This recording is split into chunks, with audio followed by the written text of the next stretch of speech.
সদ্য নির্মিত জাতীয় সড়ক ধসে ভেঙে পড়ার প্রতিবাদে তৃণমূল কংগ্রেসের জাতীয় সড়ক অবরোধ।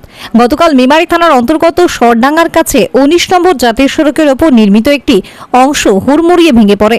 নিম্নমানের জিপিএস পত্র ব্যবহার ও জাতীয় সড়কের ওপর কোনো আলোর ব্যবস্থা না থাকার অভিযোগ তুলে আজ জামালপুর এলাকায় ১৯ নম্বর জাতীয় সড়ক অবরোধ করে জামালপুর ব্লক তৃণমূল কংগ্রেস বিক্ষোভ দেখায়। এই ঘটনায় দীর্ঘক্ষণ বন্ধ থাকে যান চলাচল। পরে পুলিশের হস্তক্ষেপে পরিস্থিতি নিয়ন্ত্রণে আনে। ব্লক সভাপতি মেহমুদ খান বলেন, সাধারণ মানুষ তাদের বিভিন্ন কাজে যেতে এই রাস্তা ব্যবহার করেন।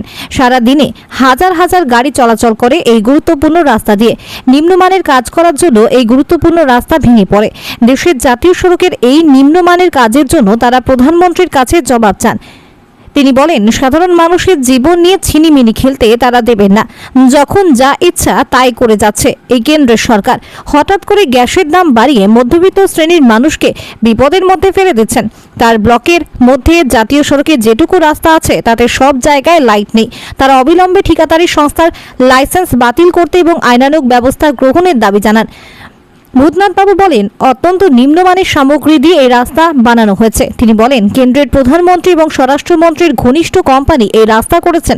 অবিলম্বে সেই ঠিকাদারের লাইসেন্স বাতিল করার দাবি জানান তিনি। বর্ধমান থেকে সঞ্জিত কোরের রিপোর্ট, বর্ধমান পত্রিকা। আমরা চাই আজকে পশ্চিম বাংলায় আজকে মামাটি মানুষের সরকার ক্ষমতায় আছে, কিন্তু আজকে যে কথা মুখ্যমন্ত্রী দেন, মাননীয় সাংসদ যে কথা দেন সে কথা রাখেন। আজকে কেন্দ্র সরকারের যে হাইওয়ে তৈরি হয়েছে সেখানে ছাই দিয়ে তৈরি হয়েছে। এখানে সাধারণ মানুষের জীবনের যে ঝুঁকি নিয়ে চলাফেরা করছে, গতকাল দেখেছেন আজকে ধস গেছে, রাস্তা কিন্তু আজকে ভেঙে পড়েছে। এই ভেঙে পড়ার পরিপ্রেক্ষিতে আজকে যদি ওখানে এই সাধারণ ছোট ছোট গাড়ি যারা ইমার্জেন্সি যাচ্ছে, অনেক ছোট ছোট বাচ্চারা যাচ্ছে, কত মানুষ যাতায়াত করছে, আজকে সেখানে যদি আজকে দুর্ঘটনা ঘটতো, তাই মানুষকে নিয়ে ছিনিমিনি খেলার অধিকার কে দিয়েছে? সেই ঠিকাদারকে অবিলম্বে ব্ল্যাকলিস্ট করতে হবে এবং তার আইনগত ব্যবস্থা নিতে হবে। এই জন্যই আজকে আমাদের প্রতিবাদ। এই প্রতিবাদে আমরা সাধারণ মানুষের কাছে ক্ষমা চেয়ে নিচ্ছি। হয়তো আপনাদের কষ্ট হয়েছে, আগে জীবন তারপরে কিন্তু আমাদের সময়। তাই আমরা আজকে অবরোধ করেছি। প্রত্যেকটা মানুষের কাছে যারা হাইওয়ে যারা আজকে এখানে অবরোধে সামিল হয়েছে প্রত্যেকে ক্ষমা চেয়ে নিচ্ছি।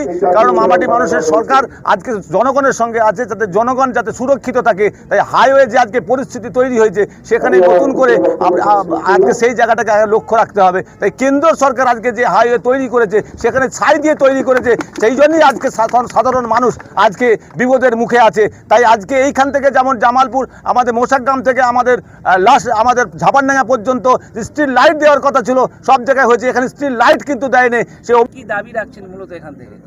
মূলত আমাদের দাবিটা এটাই যে এই NH-19 এর আপগ্রেডেশন করতে হবে এবং যে সংস্থার দ্বারা এগুলো নির্মিত হয়েছে তাদেরকে অবিলম্বে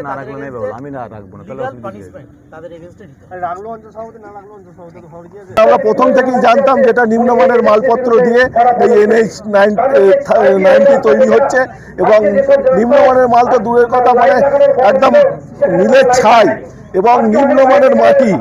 আজকে ওরা মাটি টেস্টের নামে মানে বিভিন্ন সংস্থার কাছ থেকে কম দামে মাটি কিনে এবং কম দামে ছাই কিনে এই নিম্নমানের মাল দিয়ে সড়ক তৈরি করেছে।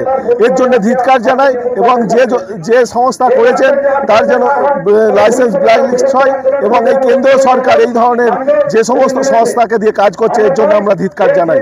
যে এই ধরনের মানুষের প্রাণ নিয়ে ছিনিমিনি খেলা, একটা রাস্তার উপরে কত মানুষ আজকে সারাদিনে যাতায়াত করে, সেই রাস্তা যদি হঠাৎ করে হুড়মুড়িয়ে ভেঙে পড়ে এবং সেই দুর্ঘটনায় যদি বহু মানুষের প্রাণ যায়, তাহলে তার দায় কে নেবে?